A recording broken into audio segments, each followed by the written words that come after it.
Do you know that over 70% of people over 60 believe that if a vaccine is recommended in a clinic, it must be safe for them? But what truly concerns me is this. That's not always the case. In reality, there are situations where a decision that seems very small, like simply agreeing to a shot, can lead an older body to react in ways no one expected. I've seen people who were completely healthy, and after a single injection, they began experiencing lingering symptoms, fatigue, even serious complications. And what's striking is that it all started from a very familiar thought. If the doctor recommended it, it must be right. I'm not saying this to scare you, and certainly not to turn you against vaccines. The truth is, vaccines have saved millions of lives, but like any medical intervention, not every option is appropriate for every age, especially after 60. When your body changes, the way you protect it needs to change too. In the next few minutes, I'm going to share 5 vaccines that, if they were my own parents, I would never let them take lightly after the age of 60. But more importantly, you'll understand why choices that seem safe can sometimes become risky, and how to avoid that before it's too late. And before we get into each specific one, there's something important most people overlook, something that can completely change how you think about vaccines at this stage of life. What many people don't realize is that after 60, your body no longer responds the way it used to. It's not just that it gets weaker, it changes how it responds.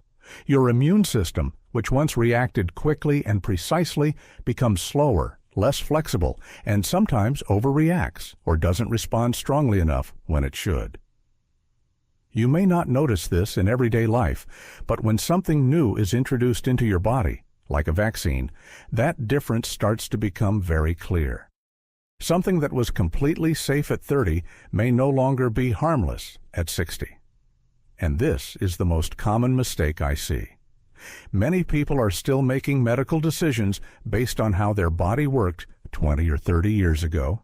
They think, I've always handled vaccines just fine. But the reality is, the body you have today is not the same body you had back then. It's not just your immune system that changes. Your liver and kidneys, the organs responsible for processing everything you put into your body, also slow down. That means your body doesn't just respond differently, it also handles the aftermath of that response less efficiently. And when you place a vaccine into that context, especially one that contains a live but weakened organism, it's no longer as simple as get the shot and move on. I want you to understand one thing clearly. The issue is not whether vaccines are good or bad. The issue is which one, at what time, and for whom. The real danger isn't the vaccine itself. It's applying the same choice to everyone, regardless of age or health condition. And unfortunately, this is happening every single day. Older adults walk into clinics, they're offered a vaccine, and rarely are they given a deeper explanation like, is this truly the right option for your body right now? So in the next part, I'm not just going to list names of vaccines. I'm going to walk you through specific situations, cases where I personally pause, think carefully, and sometimes say no, even when something is being recommended. Because sometimes the safest decision isn't to follow along, it's to understand first.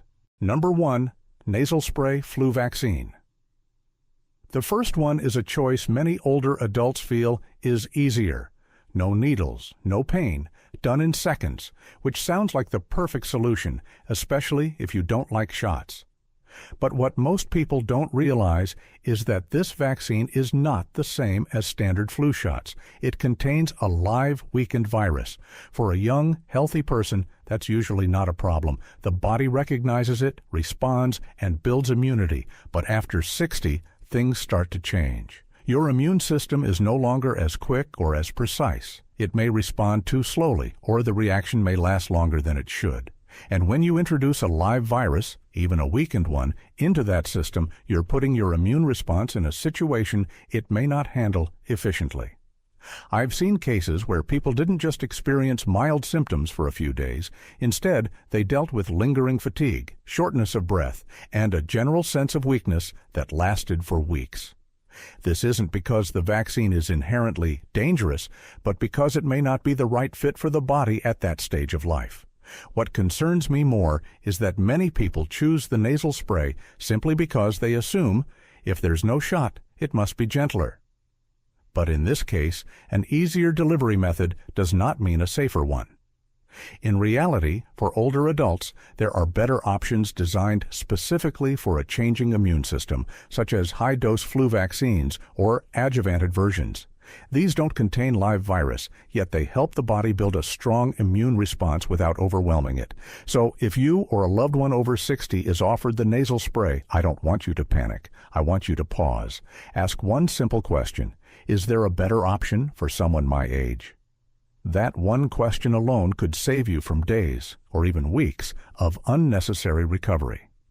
And this is just one example, because next we're going to talk about a vaccine many people have already taken without realizing that its effectiveness drops so much with age that it may barely make a difference at all. Number 2, older shingles vaccine. The second one is something I see very often in real life. Many people tell me, "I got the shingles vaccine a few years ago, so I'm good, right?" And that's exactly where I have to pause and explain more carefully. Because not all shingles vaccines are the same. The older version, which was widely used for many years, is a live weakened virus vaccine. When it first came out, it was the best option we had. But the problem is that its effectiveness drops quickly with age. In people over 70, the protection already declines significantly, and in those over 80, it can fall to as low as around 18%. Take a moment to think about that. You get the shot, but the actual level of protection is very limited. What concerns me even more is that because it's a live vaccine, it still carries certain risks, especially for those with weakened immune systems.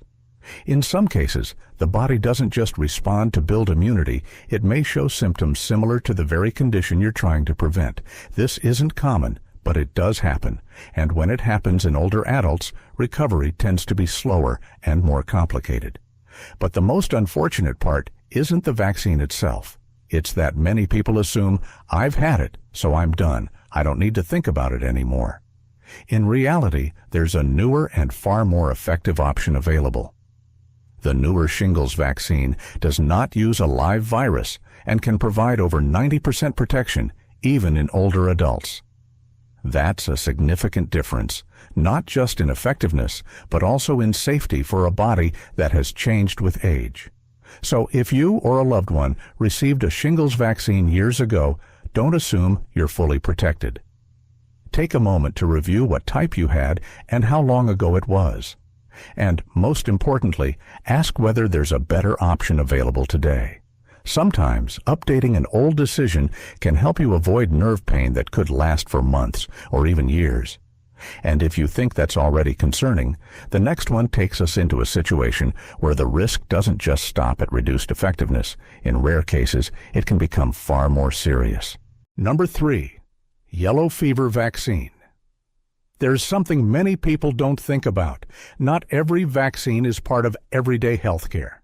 Some only come up when you're preparing to travel, especially to places where disease risks are very different from what you're used to. The yellow fever vaccine is one of them.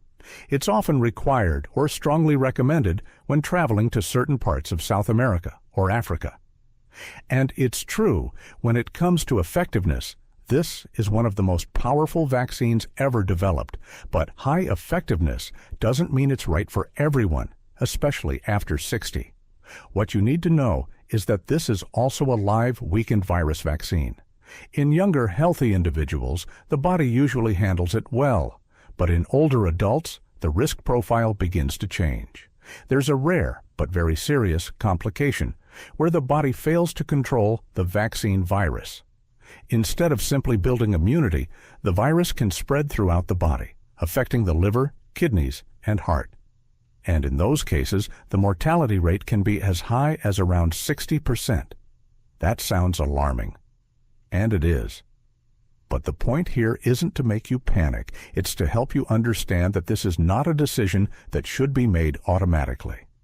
I've seen older adults who, excited about a dream trip after retirement, walk into a clinic, are told they need this shot, and move forward without a deeper conversation about their personal risk. The truth is, not everyone needs this vaccine, even if they're traveling to a higher risk area. In many cases, you can consider a medical waiver or adjusting your travel plans to reduce exposure risk. Sometimes, the safest decision isn't about doing everything possible. It's about knowing what's truly necessary for your body. So, if you or a loved one over 60 is planning a trip, don't just ask, "What vaccines do I need?" Ask a more important question. Given my current health, do the benefits truly outweigh the risks? That one question can completely change your decision, and in some cases, it may help you avoid a risk that's rarely talked about. But it doesn't stop there. Even options that seem easier, no shots, no pain, can sometimes bring challenges you wouldn't expect. Number 4. Oral typhoid vaccine, Vivotif.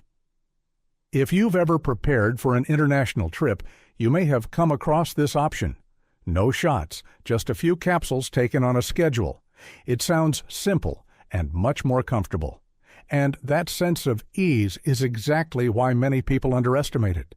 The oral typhoid vaccine actually contains a live, weakened bacteria. It travels through your digestive system and stimulates immunity from within. In younger, healthy individuals, this process is usually smooth, but after 60, your digestive system doesn't function the same way. The intestinal lining becomes more sensitive, your gut microbiome shifts, and your ability to handle foreign agents becomes less stable. When you introduce a live bacteria, even a weakened one, into that system, the response can become unpredictable. I've seen cases where it goes beyond mild discomfort, leading to prolonged stomach pain, digestive issues, fatigue, and loss of appetite for several days. And in older adults, just a few days of poor eating can noticeably weaken the body. But that's not the only concern. What's often overlooked is that this vaccine can interact with medications older adults take daily. Antibiotics, stomach medications, even certain long-term prescriptions can reduce the vaccine's effectiveness or make the body's response more complicated. And when things don't go as expected, it becomes very difficult to pinpoint exactly what caused the problem. What worries me most is that many people choose this oral option simply because they assume, if it's a pill, it must be gentler than a shot. But in reality, it's not that simple. Sometimes going through the digestive system actually forces the body to process more variables. Meanwhile, the injectable typhoid vaccine, which does not contain live bacteria, tends to have a more predictable and stable response in older adults. So if you or a loved one is offered the oral version, don't choose it just for convenience. Pause for a moment and ask, is there a better option for my current health condition? That one simple question could spare your body from days of unnecessary struggle. And if you think only travel-related vaccines require this level of caution, the final one is less common. But in certain cases, it can carry risks that many people never expect. Number 5. BCG Vaccine, tuberculosis. This is a vaccine many people assume doesn't apply to them. In the U.S., Canada, and most Western countries, BCG isn't part of the routine schedule for adults. But what's important is that it still comes up in certain situations, such as traveling to regions with high tuberculosis rates, living or working in higher risk environments, or in specific medical circumstances. And because it's not common, many people don't think to question it when it's recommended. BCG is a live weakened bacteria vaccine. In younger individuals with strong immune systems, the body can usually manage that response. But after 60, especially if you have underlying conditions or are taking immunosuppressive medications, things become much more complex. There are rare but very serious cases where the bacteria from the vaccine doesn't stay localized at the injection site and instead spreads throughout the body. This is known as a disseminated infection. When that happens, the body is no longer dealing with something mild. People can experience prolonged fever, weight loss, and infections affecting multiple organs. And treatment is far from simple. It can last for months and often requires strong medications that directly impact the liver and kidneys, organs that are already functioning more slowly with age. The reason I'm always cautious with BCG isn't because it's bad, but because its risks increase significantly when used in the wrong person at the wrong time. And in most cases, for adults over 60, there are safer ways to manage tuberculosis risk, such as regular monitoring and testing, preventive medications when necessary, and reducing exposure in high-risk environments. These approaches don't put the immune system under the same kind of stress as introducing a live bacteria into the body. So if you or a loved one is advised to get the BCG vaccine at this stage of life, don't just ask, "Should I get it?" Ask a deeper question. Is there a safer option for my current health condition? Because sometimes the best way to protect yourself isn't to do more. It's to choose the right approach at the right time. If you've made it this far and are starting to feel a bit concerned, I want you to pause for a moment. Because the most important message here is not to avoid vaccines. It's to understand so you can choose the right one.